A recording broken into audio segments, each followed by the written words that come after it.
Hello viewers, welcome to our channel.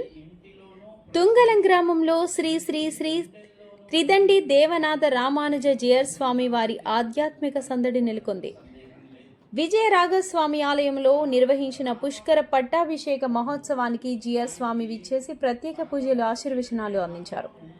ఈ మహోత్సవ కార్యక్రమంలో మాజీ కార్పొరేటర్ కాకి గోవిందరెడ్డి దంపతులు భక్తి శ్రద్ధలతో పాల్గొన్నారు. స్వామివారి ఆశీస్సులు తీసుకుని ఆలయ అభివృద్ధికి తమ వంతు సహకారం అందిస్తామని తెలియజేశారు.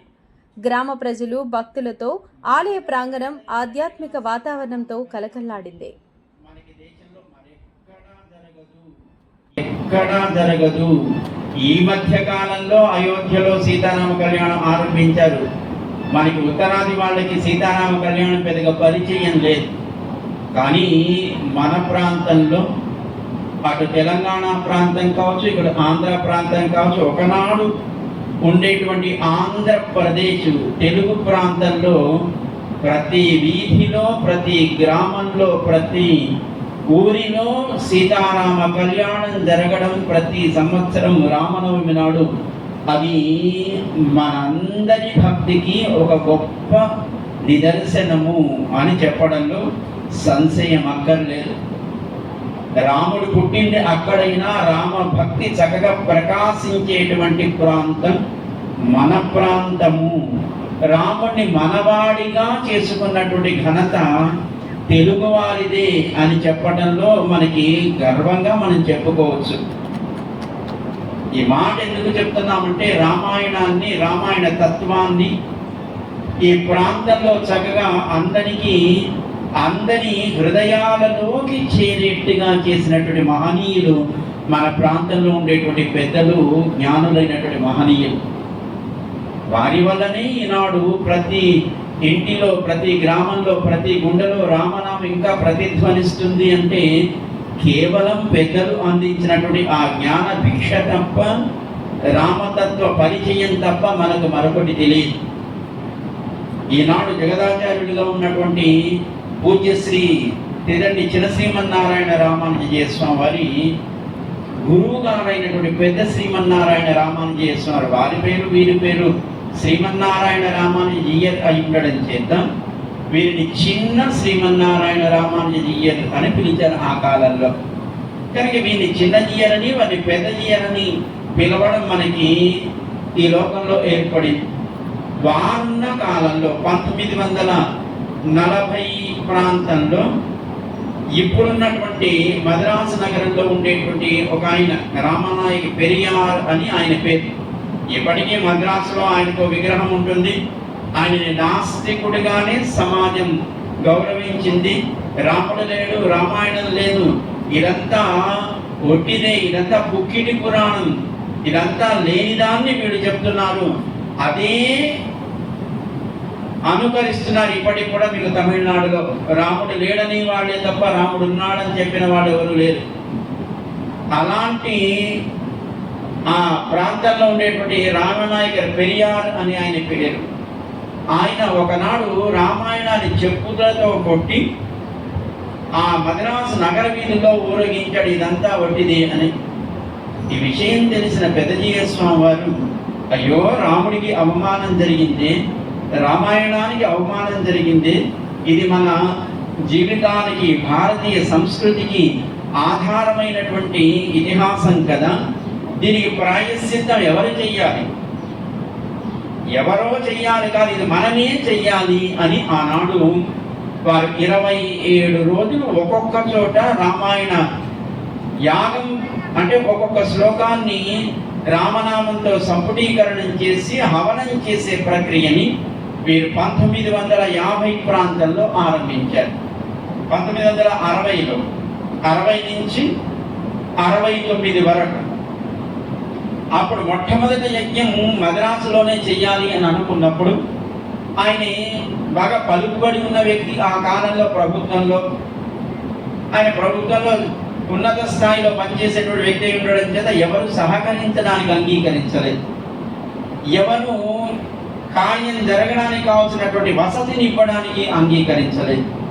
అయినప్పటికీ పెద్దజీయ స్వామి వారు మద్రాసు నగరంలో ఫుట్పాత్ మీద యాగశాల వేసి మన ఆంధ్రప్రదేశ్ నుంచి స్వాములని మహనీయులైనటువంటి యజ్ఞాచార్యులను అక్కడికి తీసుకువెళ్ళి 27 రోజులు అక్కడ యజ్ఞాన్ని నిర్వహించి రామనామాన్ని అందరి చేత రాయించి రామనామాన్ని అందరి చేత పలికింపచేసి 27 రోజులు యజ్ఞం పూర్తయిన తర్వాత ఆ యజ్ఞాన్ని పూర్తి చేసినట్టుగా ఒక సూచనగా అక్కడ ఒక రామ స్తూపాన్ని నిర్మాణం చేసి మళ్ళీ అక్కడ ఎప్పుడైతే మనం యజ్ఞం చేసేటప్పుడు ఏదైనా ఆలయ ప్రతిష్ఠ చేసేటప్పుడు మనం వైదికమైన అగ్నిని స్వీకరిస్తాం. అంటే అరడి మథనము అని అంటుంటారు. కింద ఒక చెక్క ఉంటుంది, పైన ఒక కప్పంలా ఒక చెక్క పెడతారు. దాన్ని చిలికినప్పుడు ఆ 2 కర్రల యొక్క రాపిడికి అగ్ని ఉత్పన్నమవుతుంది. దాన్ని మనం వైదిక అగ్ని అని పిలుస్తాం. అలా మొట్టమొదటి యజ్ఞం చేసినప్పుడు ఏర్పడినటువంటి అగ్ని ఆరకుండా 9 సంవత్సరాలు 108 రామక్రతువులు నిర్వహించారు. ఆసేతు హిమాచలం, అలాగే ఆ పక్కన ఉండేటువంటి పైన ఉండేటువంటి నేపాల్ దేశంలో కూడా 108 యజ్ఞాలు చేశారు. 108 రామస్తూపాలని నిర్మాణం చేశారు వారున్న కాలంలో 9 సంవత్సరాలు. అందుకే ఈనాడు ఇప్పటికీ మనం రామ వైభవాన్ని పెద్దలు చేసిన ఉపకారం కనుక దాన్ని మరిచిపోకుండా మనం ప్రతి హృదయంలోనూ రామనామాన్ని స్మరిస్తూనే ఉన్నాం. ఆలయాలను నిర్మాణం చేసుకుంటూనే ఉన్నాం. ఆలయం ఉన్నా లేకపోయినా రామయ్య నాడు రామ కళ్యాణం జరుపుకుంటూనే ఉంటాం. ఈనాటికి మనం 108 రామ స్తూపాలని మనం దేశమంతటా నేపాల్లో కూడా మనం దర్శించవచ్చు. అదే కాబోలు మన కాకి గోవిందరెడ్డి గారికి 108 రోజుల్లో ఆలయం పూర్తి చేయాలి అనే సంకల్పానికి వెనకాతల బలం పెద్దజీయ స్వామి వారు చేసిన 108 రామ క్రతువులు, ఆ తర్వాత వారు చేసిన 108 సాధ్యాయ జ్ఞాన యజ్ఞాలు అంటే వేద యజ్ఞాలు. ఆ 108 అనేటువంటి ఆ నెంబర్కి ఒక గొప్ప మహిమ ఉంటుంది. కావాలి అందుకోసం వారు కూడా ఏది తలపెట్టినా 108 రోజుల్లో పూర్తయిపోవాలి. అక్కడ ఆరాధన ప్రారంభం అవ్వాలి. అది గ్రామ దేవత లేదా ఇంకో దేవత అనేది కాదు. 108 రోజుల్లో మనం సంకల్పం అంత గొప్పది. ఆ 108 అనగానే అది మనకు తెలియకుండానే మన లోపల ఆ రకమైన శక్తిని కలగజేసి మనతో పాటు 10 మందిని కలుపుకొని కార్యక్రమాన్ని పూర్తి చేయగలిగేటువంటి ఒక అద్భుతమైన సామర్థ్యాన్ని ఆ నెంబర్ కలిగిస్తుంది అని మేము భావిస్తున్నాం. నిజానికి వారి ఇంటి పేరు కాకి, కానీ వారు కోకిల లాంటి వారు. అందుకే ఏం చెప్పినా ఎవరైనా సరే సరే సరే అని అంగీకరించి కలుస్తున్నారంటే అర్థం ఏంటిది? ఇప్పుడు కాకి కావు కావు ఉందనుకోండి, ఏం చేస్తాం? అక్కడి నుంచి తోలేస్తాం. అదే కోకిల కూస్తే మనం కూడా వంత పాడుతాం. కోకిల అందనుకోండి, పిల్లలు అనుకుని వీడు కూడా అంటారు. వీళ్ళెంత గట్టిగా అంటే అది మరింత గట్టిగా అనడం ప్రారంభిస్తుంది. అందుకే వారు ఎవరికైనా ఇది చేద్దామనగానే చేద్దామని వాళ్ళ ముందుకు వస్తే వాళ్ళకంటే నేను బాగు చెయ్యాలి, వాళ్ళకంటే నేను ఇంకా బాగా చెయ్యాలి, వాళ్ళు 10 మంది అయితే 10 మంది పని నేనే చెయ్యాలి అన్నట్టుగా శ్రీమాన్ గోవిందరెడ్డి గారు చేసేటువంటి కార్యక్రమాలు ఈనాడు సమాజంలో ఆధ్యాత్మిక చైతన్యాన్ని, సామాజిక స్ఫూర్తిని కలిగిస్తున్నాయి అనడంలో ఏ రకమైన అనుమానం లేదు. ఎందుకే మాట చెప్తున్నామంటే రామాయణాన్ని రచించినటువంటి వాల్మీకిని కోకిలతో మనకి పోలుస్తారు. పూజంతం రామరామీతి మధురం మధురాక్షరం ఆరుహ్య కవితాశాఖాం వందే వాల్మీకి కోకిలం. ఇది కవిత అనేటువంటి ఒక వృక్షం మీద శాఖ మీద చేరి రామాయణం అనేటువంటి కావ్యాన్ని ఆయన పూజంతం చక్కగా ఆయన లోకానికి అది మధురమయ్యేట్టుగా ఆయన అందించాడు.